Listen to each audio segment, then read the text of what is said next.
5, 4, 3, 2, 1, close the door. Assalamualaikum warahmatullahi wabarakatuh. Perkenalkan, nama saya Elsa Aulina Fauziah, NIM 163. Di sini saya akan menyampaikan materi yang pertama, yaitu pengertian model pembelajaran langsung.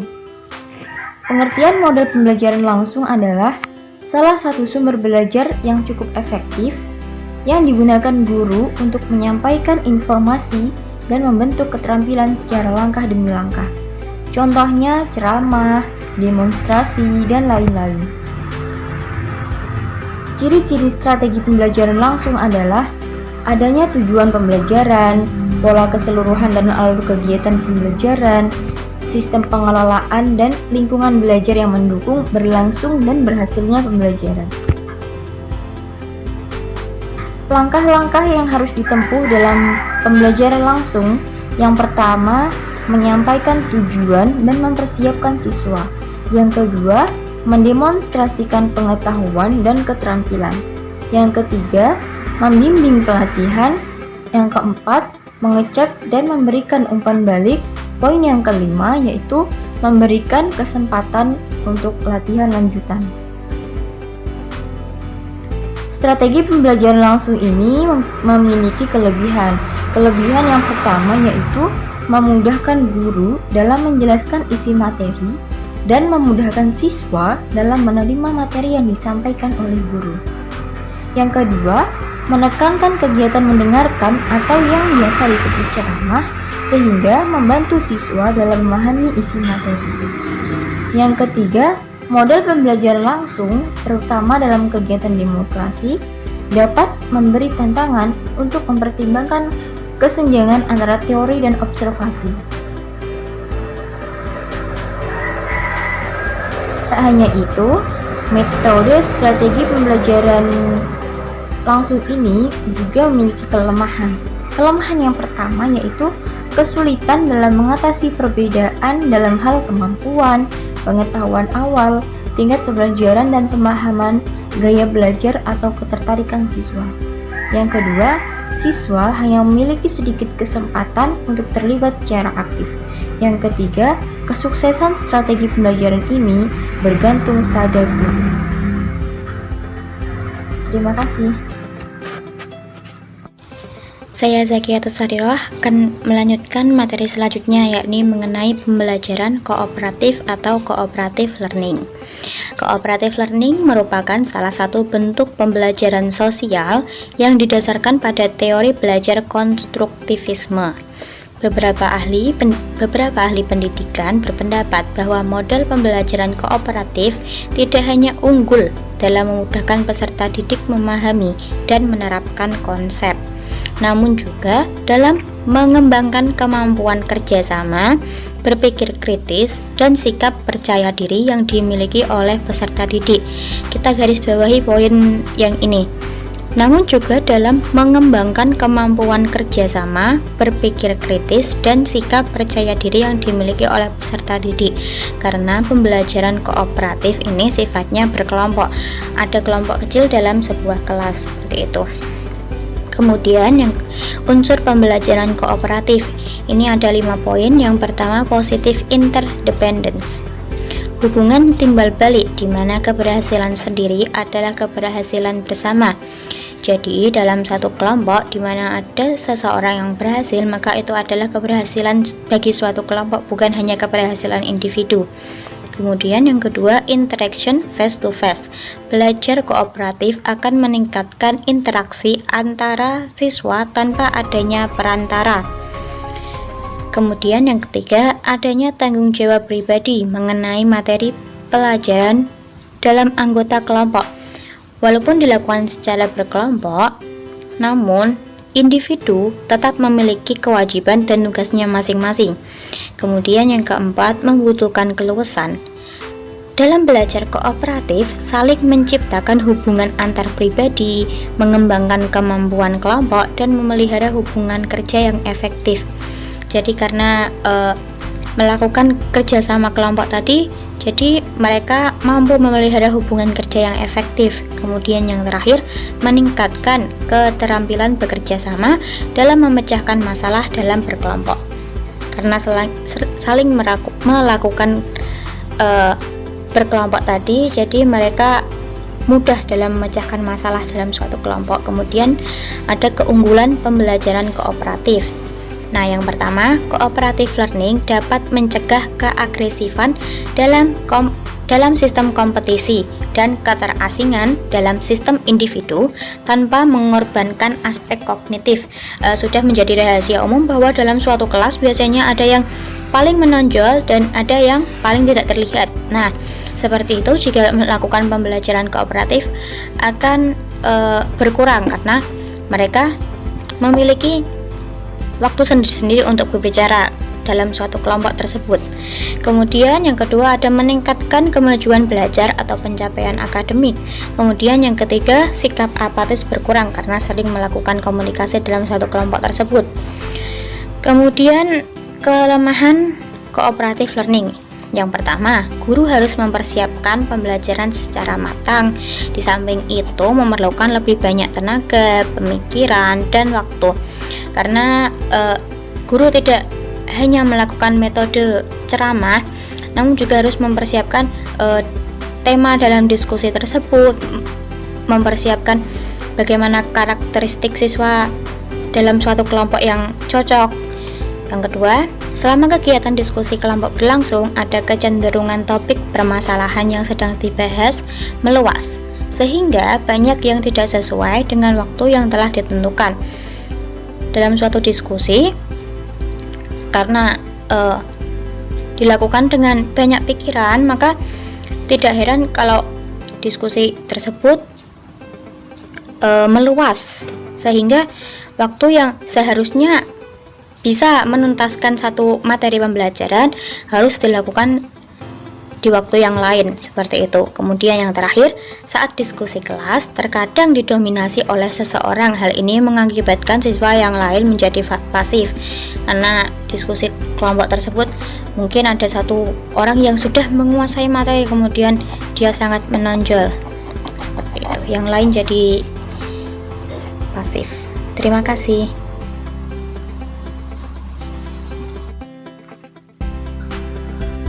Ya, di sini saya Muhammad Irfan Anam akan menjelaskan pembelajaran berbasis masalah.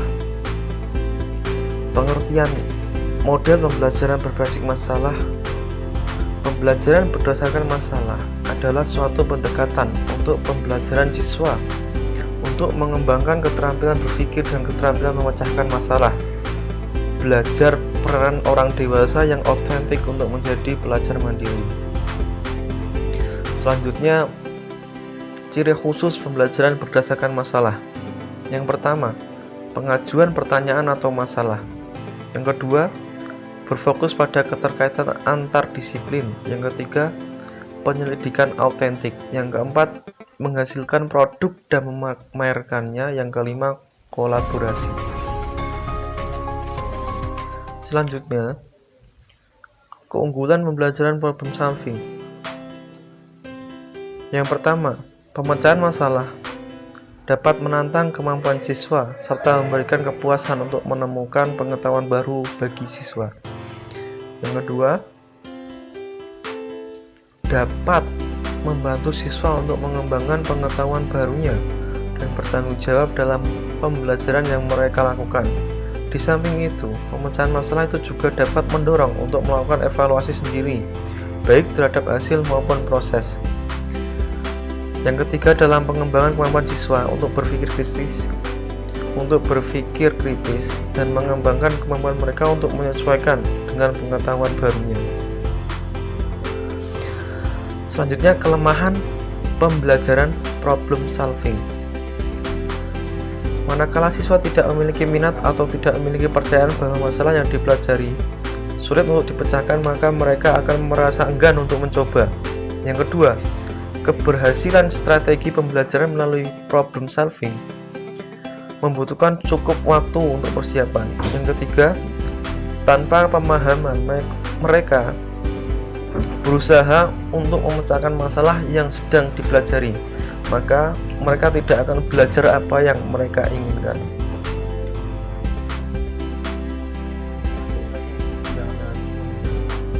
Baiklah, Assalamualaikum warahmatullahi wabarakatuh. Saya Melisa Wai Sofiana dari kelompok 3 mata kuliah materi pembelajaran fikih di MTS dan MA. Di sini saya akan memaparkan dan menjelaskan mengenai penerapan pendekatan pembelajaran saintifik pada materi pembelajaran binatang halal dan haram. Dalam pembahasan sebelumnya sudah dijelaskan mengenai 3 model pembelajaran, yakni pembelajaran langsung, kooperatif, dan berbasis masalah.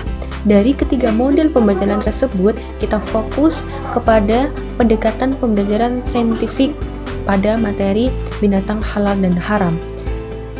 Dari ketiga model pembelajaran tersebut, tentunya dalam pengaplikasiannya dan penerapannya memiliki perbedaan-perbedaan karakteristik yang tentunya perlu diperhatikan dalam kita nantinya memilih mana model pembelajaran yang pas diterapkan kepada peserta didik untuk untuk nantinya bisa agar proses pembelajaran dapat berjalan sesuai dengan harapan dan dapat berjalan dengan lancar untuk mencapai tujuan dari proses pembelajaran tersebut.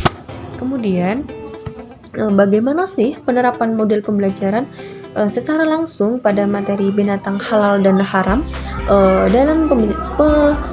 Dalam PPT sudah bisa dilihat bahwasanya kategori pertama yakni pendidik fokus menjelaskan tujuan dari proses pembelajaran tersebut. Penerapannya dalam materi binatang dan halal haram ini bisa dilihat dalam ketika guru pertama kali menyampaikan materi bisa menjelaskan mengenai tujuan dari mengenal pengertian dari binatang halal dan haram, kemudian macam-macamnya, kemudian syarat-syarat dari binatang dan halal dan haram itu seperti apa. Nah, itu bisa diterapkan secara model pembelajaran langsung. Kemudian yang kedua yakni pendidik mengulas kembali pemahasiswa tentang materi yang telah dijelaskan. Dengan bagaimana penerapannya bisa dilihat ketika guru memberikan soal mengenai materi binatang dan halal dan haram setelah dijelaskan. Untuk apa? Untuk tujuannya mengetahui keterampilan dan pengetahuan siswa. Kemudian yang selanjutnya memberikan materi bahan ajar. Bisa kita lihat di sini guru memberikan materi binatang halal dan haram dan mempresentasikannya beserta contoh. Mana sih binatang yang halal itu dan mana sih binatang yang haram itu? Kategori-kategorinya, macam-macamnya, syarat-syaratnya, kemudian dan konsep peraganya diberikan alat peraga berupa gambar maupun audiovisual dan sebagainya menunjukkan ini loh binatang yang halal dan ini loh binatang yang haram. Nah, sumber memberikan pemahaman mengenai binatang dan yang halal dan haram tersebut melalui materi bisa dari buku pegangan maupun sumber lainnya baik dari internet, koran, berita, atau yang lainnya. Kemudian selanjutnya penerapan model pembelajaran kooperatif pada materi binatang halal dan haram. Yang pertama tentunya berbeda dengan model pembelajaran langsung. Yang pertama yakni menyampaikan tujuan pembelajaran. Nah, di sini pertama proses pembelajaran berlangsung, guru memberikan penjelasan mengenai pengertian, tujuan dari kita mengenal pengertian binatang dan yang halal dan haram, kemudian macam-macamnya, syarat-syaratnya dan lain sebagainya. Kemudian yang kedua, memberikan penyajian materi tersebut didemonstrasi melalui bahan bacaan, yakni pengertian mengenai pengertian macam-macam, kemudian syarat-syaratnya itu diberikan kepada peserta didik dengan pedoman bacaan serta menunjukkan gambar atau video mengenai macam-macam binatang yang halal dan haram untuk dikonsumsi. Kemudian ciri yang khas dari pembelajaran komparatif ini adalah berkelompok, membentuk kelompok, di mana dalam hal ini guru bisa membentuk kelompok untuk apa? Untuk mendiskusikan dan memberikan penjelasan mengenai pengertian, macam-macamnya dan syarat-syarat binatang yang halal dan haram setelah para pendidik menjelaskan kepada peserta didik. Kemudian pendidik membuat grup atau kelompok terdiri dari minimal 2 orang atau lebih untuk mendiskusikan hal atau materi yang telah diberikan tersebut. Nah, setelah didiskusikan, dari masing-masing kelompok bisa mewakili untuk maju ke depan dan mempresentasikan dari hasil diskusi materi binatang halal dan haram. Kemudian yang selanjutnya, penerapan model pembelajaran berbasis masalah pada binatang halal dan haram. Yang pertama, pendefinisian masalah, yakni guru memberikan permasalahan atau pertanyaan mengenai binatang yang halal dan haram. Kemudian peserta didik bisa menyampaikan pendapat atau tanggapan setelah guru tersebut memberikan studi kasus yang harus dipecahkan oleh mahasiswa, misalnya dengan memberikan pertanyaan kepada para peserta didik, faktor-faktor apa sih yang menyebabkan binatang menjadi halal dan haram. Nah, kemudian feedback timbal balik dari peserta didik bisa memberikan tanggapan atau memberikan pendapat mengenai studi kasus yang telah diberikan guru tersebut. Kemudian yang kedua, pembelajaran mandiri, yakni peserta didik mencari dan mengamati berbagai sumber yang terkait binatang halal dan haram, misalnya dengan melakukan wawancara terhadap tokoh agama sekitar lingkungan, kemudian bisa melihat langsung proses penyembelihan yang telah dijelaskan pada materi sebelumnya. Kemudian yang selanjutnya yakni peserta didik melakukan pengamatan atau observasi terhadap latar belakang mengenai binatang yang halal dan haram, kemudian faktor penyebabnya, kemudian setelah hasil observasi itu diperoleh oleh masing-masing peserta didik, maka diharapkan bisa meningkatkan pengetahuan dan kemampuan dasar dari peserta didik mengenai binatang yang halal dan haram. Kemudian yang selanjutnya, penerapan pembelajaran dengan pendekatan saintifik pada materi binatang yang halal dan haram ini bisa dilakukan. Yang pertama yakni melakukan tahap observasi dengan guru memberikan atau mengarahkan peserta didik untuk melakukan observasi di lingkungan rumah sekitar mengenai tata cara penyembelihan hewan halal dan haram, kemudian apakah itu sudah sesuai dengan syariat Islam, sehingga nantinya peserta didik dapat melihat dan menginterpretasikan langsung terhadap hasil observasi yang telah dilihat. Kemudian yang kedua yakni tahap menanya. Pendidik memberikan atau membantu peserta didik untuk merumuskan pertanyaan. Kemudian misalnya manfaat yang diperoleh dari memakan binatang yang halal itu apa sih, dan madorot yang diperoleh ketika memakan binatang yang haram itu apa sih. Nah, itu bisa kita lihat dengan penerapan pembelajaran pendekatan saintifik. Kemudian yang selanjutnya, tahap mengumpulkan data, yakni dengan siswa mencari data dari berbagai sumber, baik internet, berita, koran, buku pegangan, atau yang lainnya yang berkaitan dengan materi binatang yang halal dan haram. Kemudian yang selanjutnya yakni tahap mengolah data, dengan setelah peserta didik melakukan observasi itu mengenai tata cara penyembelihan hewan kurban yang dihalalkan, apakah sudah sesuai dengan syariat Islam. Kemudian diharapkan peserta didik dapat menganalisis, kemudian dapat membedakan antara hewan yang disembelih berdasarkan syariat Islam atau tidak berdasarkan syariat Islam. Nah, contohnya misalnya hewan halal namun disembelih bukan